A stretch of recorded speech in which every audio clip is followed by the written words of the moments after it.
नमस्कार, मी doctor Mrunali, child specialist in Ayurveda.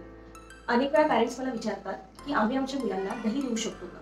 याशिवाय की दही दिल्याचे काय काय फायदे आहेत, शिवाय दही आपण कोणत्या वयापासून देऊ शकतो? आणि सगळ्यात महत्त्वाचा प्रश्न म्हणजेच की दही दिल्याने सर्दी खोकला होतो का?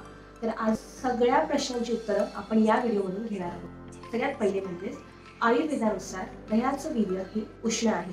जे आपण समजतो की दही हे पोटामध्ये गेल्यानंतर थंडावा निर्माण करतं किंवा ते खाल्ल्यानंतर थंड वाटतं, तर हे या विचाराच्या पूर्णपणे विरुद्ध आहे. कारण की दह्याचं वीर्य जे आहे ते मुख्यतः उष्ण आहे. तर दही खाण्याचे नक्की कोणकोणते नियम आहेत?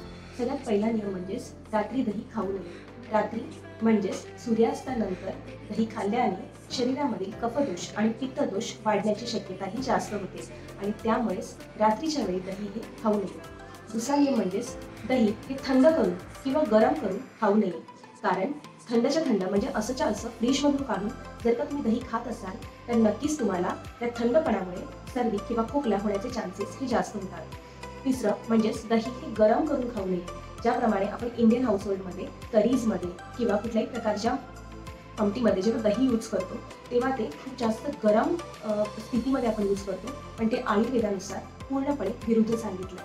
तिसरा नियम म्हणजेच दही हे ग्रीष्म ऋतू आणि शरद ऋतूमध्ये म्हणजेच जे उष्ण ऋतू आहे यामध्ये एप्रिल मे महिना किंवा शरद म्हणजे सप्टेंबर ऑक्टोबर महिना या महिन्यामध्ये दही हे खाऊ नये. तर मग दही हे नक्की कधी खावं? तर आयुर्वेदामध्ये याचा एक उल्लेख आला आहे. त्यामध्ये त्यांनी मेन्शन केलं की हेमंते शिशिरे चापी वर्षासु दधी शस्त्र. म्हणजेच काय, हेमंत ऋतूमध्ये, शिशिर ऋतूमध्ये आणि वर्षा ऋतूमध्ये होय पावसाळ्यामध्ये देखील तुम्ही दही खाऊ शकता. नक्की कोणत्या वयापासून सुरू करू शकतो? तर 7 महिन्याच्या वरील बाळांमध्ये तुम्ही दही देऊ शकता. पण यामध्ये दह्यासोबत मध, साखर किंवा गूळ अशा कुठल्याही प्रकारची किंवा एखादी फ्रूटची प्युरी, कुठल्याही प्रकारची घटक द्रव्य ॲड न करता असंच्या असं दही देणं हे गरजेचं आहे. याशिवाय 1 वर्षावरील बाळांमध्ये दह्यासोबत तूप, मध, साखर, गूळ किंवा आवळा यांसारखी घटकद्रव्ये तुम्ही यूज करू शकता. आता नक्की दह्याचे काय काय उपयोग आहेत? तर दही हे उत्तम प्रकारचं प्रोबायोटिकचं स्रोत आहे आणि त्यामुळेच डायरियामध्ये, डिसेंट्रीमध्ये याचा वापर खूप छान प्रकारे होतो. कारण त्याचा एक गुणधर्म आयुर्वेदानुसार ग्राही म्हणून देखील सांगितलं आहे, म्हणजेच जो मलाला बांधून ठेवतो.